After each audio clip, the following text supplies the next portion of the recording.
On the 1st of October 1960 midnight, the Union Jack was lowered and the green, white, green flag of Nigeria was placed. And that ended about 60 years of British colonial rule from 1900 to 1960, undermining some historians who say it started in 1884 after the Berlin Conference. But that very event happened, or rather happened in Lagos, and after that very event of the lowering down of the Union Jack, our then Prime Minister, Tafawa Balewa, said he will build a prosperous, united, and democratic nation, a nation that many others will be envious of, and also that will stand to be the pride of Black Africa. But the question is, 63 years after that very event that had a whole lot of dignitaries watching and cheering the birth of a new nation, are we truly where we are as a people? Well, with that, I'll welcome you to this special edition of Quest Today. My name is Michael Gobadia, and I'm now finally being joined by our own, and we're talking of no other person, but Comrade FM&TV, who in 1960 witnessed that very event. Undermining he was then a young boy. You are not so sure if I witnessed it. Well, I'm quite sure you did. And well, anyways, he smiles then because when we were just we're talking before we came on air, and he told me how he would rather relive that very event. And I needed to ask him, is he smiling 63 years after? Comrade Adamo, good morning and welcome to it. Good morning. You know, the smile, 1960. The smile of the good head on fire is not because it's palatable being there, but because he has no choice. But anyway, let's leave your parable and look at 1960, October 1st, midnight. How was it? Give us the feeling then. Yeah, October 1st, 1960 was a day that every Nigerian thought that we have arrived. You know, there is something as good as being independent. But it's only as good, again, if you're able to maintain the steam that is coming out of that event. But how was the feeling there? Talking about North-South, I know you were where? You were in Delta State or Lagos then? Delta then. Okay, where were you then? Then we only had just the Midwest. Okay. The North, the South, and the East. Okay. It was later on they carved Midwest from the South and the South, region. Mid-South, yeah. Yes. And that was when we now had 4 regions in the country. You know, we thought it was a bet of a new dawn. Okay. Everything was going smoothly. There was respect for human lives. There was never a situation where we talk about ethnic chauvinism. Okay. Everybody was Nigerians and would behave alike. It was when we started seeing things after the first military program and all these things started creeping in. Selfishness came into our polity. Ethnicity came in, and several other things, and that is what is actually snowballing into what we're having today. Now let's look at it. Now the feeling then that Nigerians had, and it was all about getting the British out. Yeah. That was just the basic feeling, irrespective of whether you're up to the south, the east, the west, whatever. It was about having a nation that was being governed by Nigerians and had Nigerians having that constitution and having Nigerians first. Now, let's look at that feeling as of then and look at what really motivated them to seek for such independence as at that time. You know, there is something as good as independence, actually. Yes. When Pioneer removed the motion yes. in the UK that we need to be self-reliant, that we want to govern ourselves. Because we felt then that development would would be more rapid.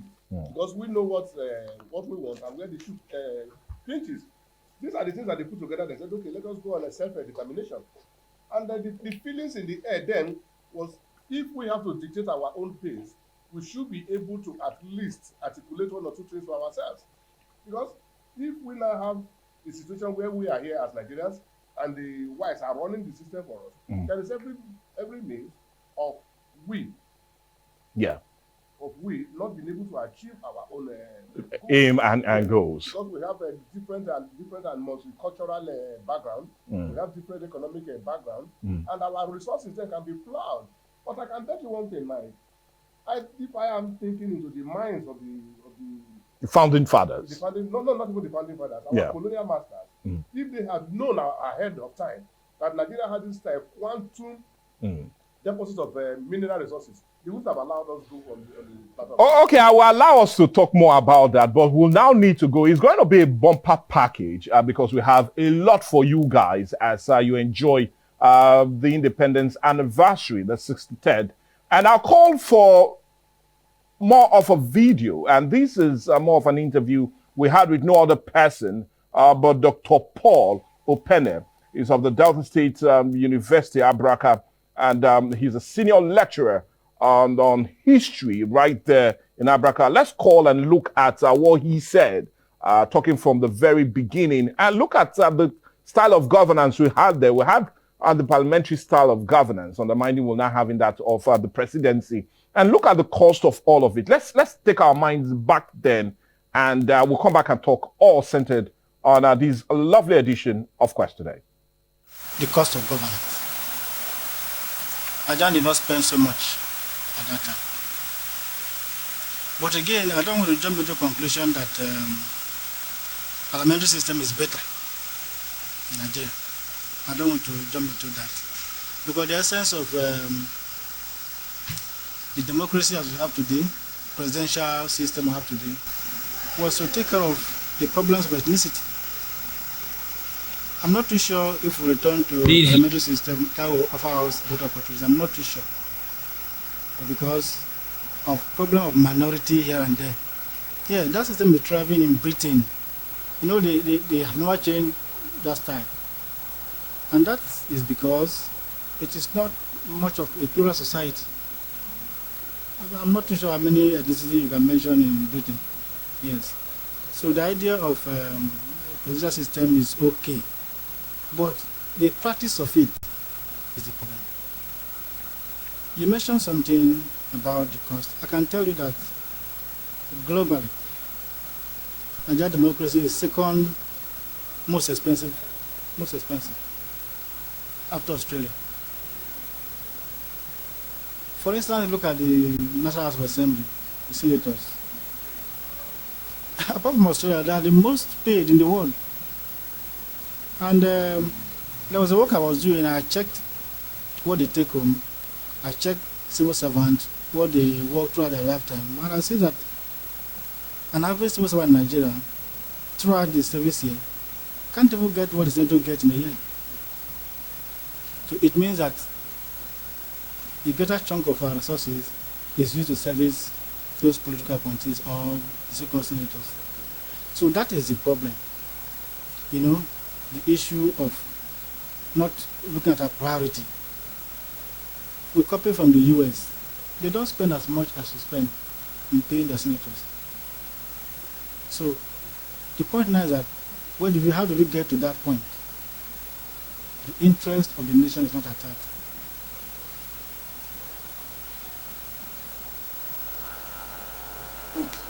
Yes, so you will find among them where they're going there is what they will get, not what they will offer to the nation. And that is why everybody is, all of them in the Senate, the rep, it's about what they're going to get. Don't forget too that, yes, they're spending so much money maintaining them. And then there's also a critical part of it, constituency allocation.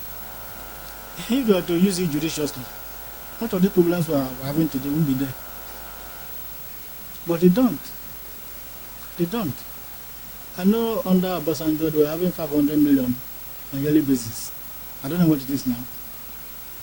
But you cannot point anything anywhere that have expended that money. So yes, we are blaming them. What about with the followers? What have we done? Have we questioned them? You said I will look at it that way. What have we done? Have we really questioned them?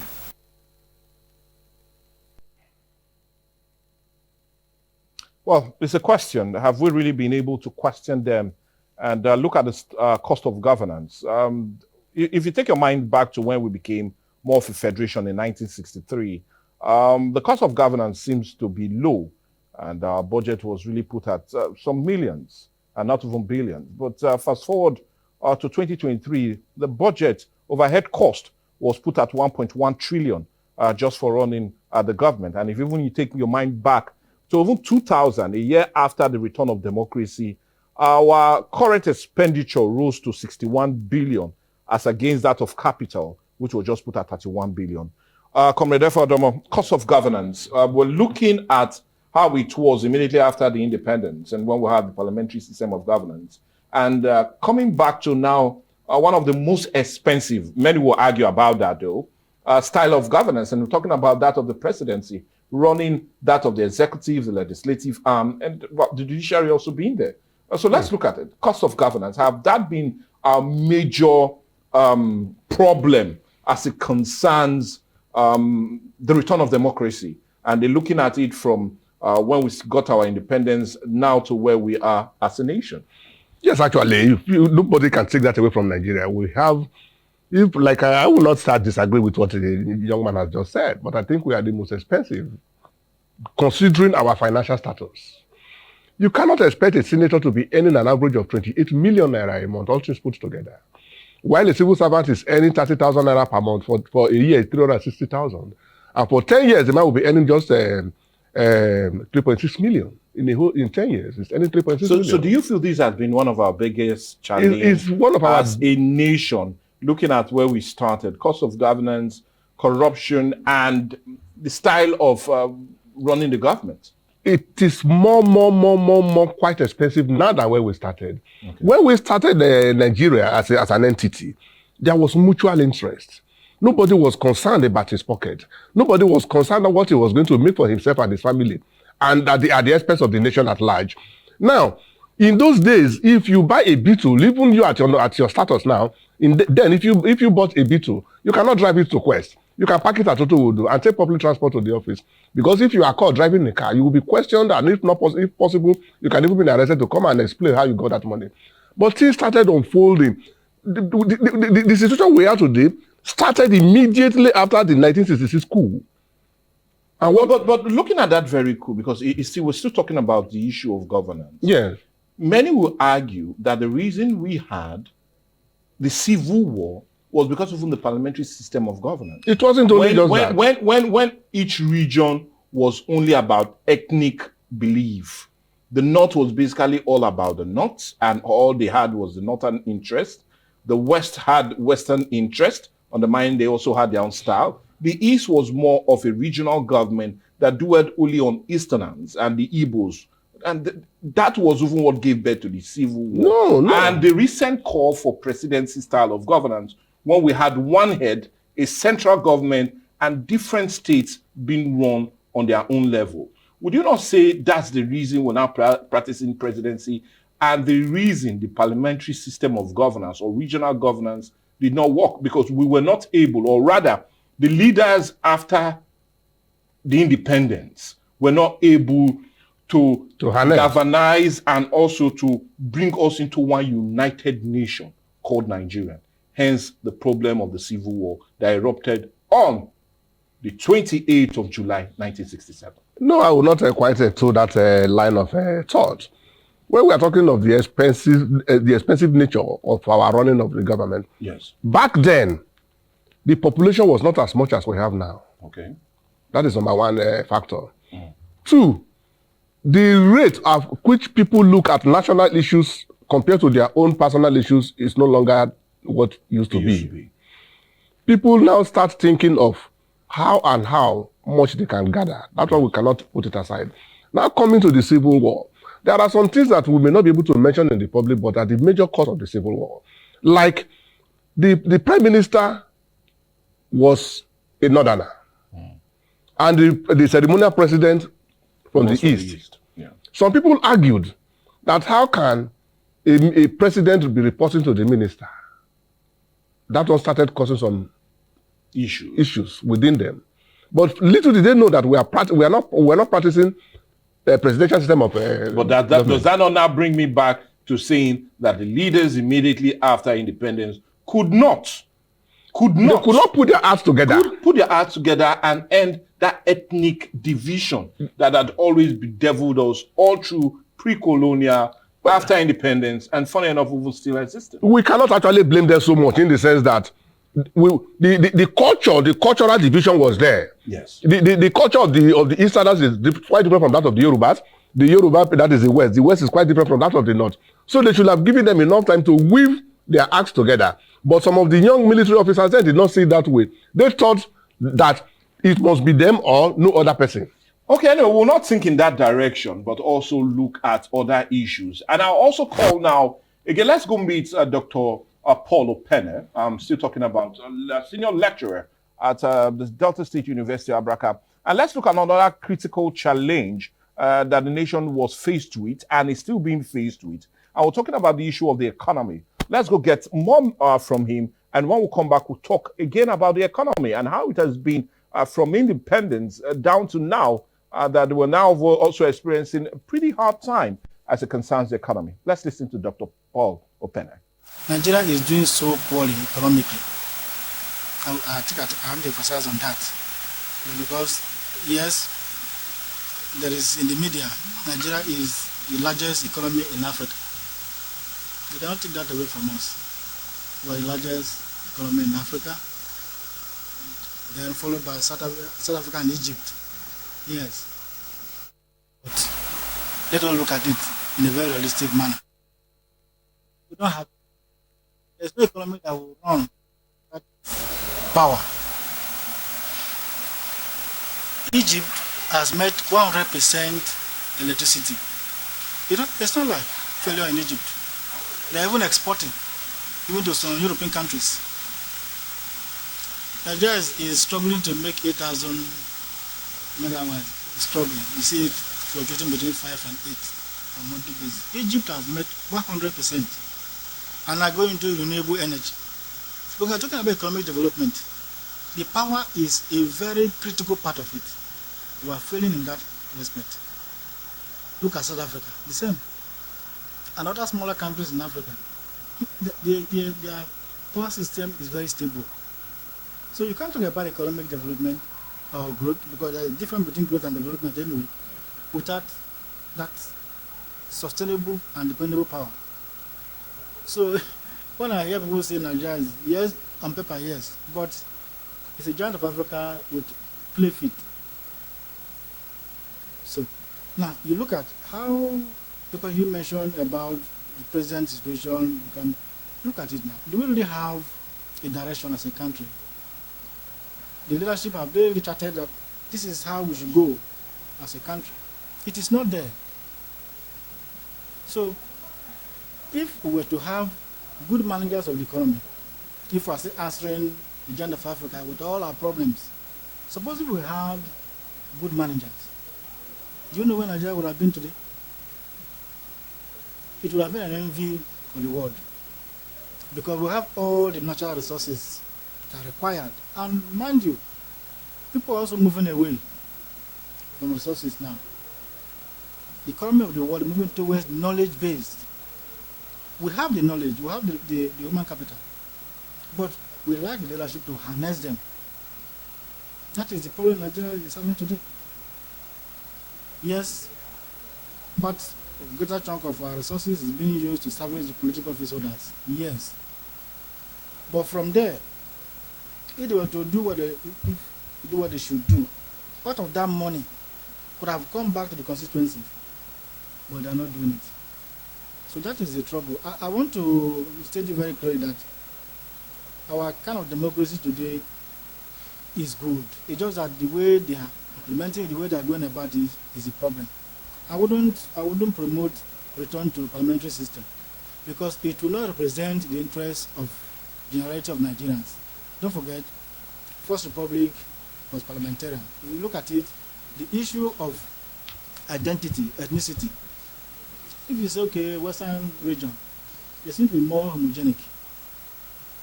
Well, if there's a premium there, every Yoruba person will feel comfortable. There is a Yoruba man. But I want to talk about that in Niger Delta here. It won't all go well. But if the way it is now, every state has 3 senatorial representatives, so they are closer to the people. I think that was the essence of state creation, bringing government closer to the people. Yes, there is also say to create majority out of minority. Yes, but the only problem is that as you are creating more majority, you're also creating more minority. But taking it on the whole, I think the presidential system is okay. But the problem is the attitude of our reps. That is the problem. The attitude. They don't seem to understand what nation building is all about. All they are going for is just to feather their nest. That is nation building as far as they're concerned. But I've forgotten that you have to sacrifice first, give to the nation. For instance, look at the house. How many of them attend those plenaries? But they collect money. Maybe you don't know that they are what they call hardship allowance. It's more than 4 times salary of a professor. Hardship allowance. Are they suffering? They're not suffering. They have the best security you can think about.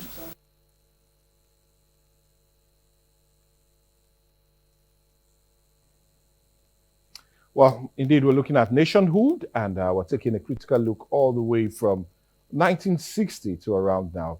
But as much as we're talking about it, we talked about we are the economy, and we had that from no other but Dr. Paul Opede, the Delta State University Abraka, looking at the economy and also tracing it to the recent crop of leaders, and also not just looking at it, but also looking at how it was when we had the parliamentary system of governance. But I'll plead with you, let's go on the break now. And when we come back, Comrade Elmo would also help us trace it from 1960 till now, how the economy has fared. And we'll be looking at some really high points as it concerns the economy in our course of our discussion. But let's go on a break and come back and have more discussion centered on this lovely edition, Independence, the anniversary celebration on Quest today.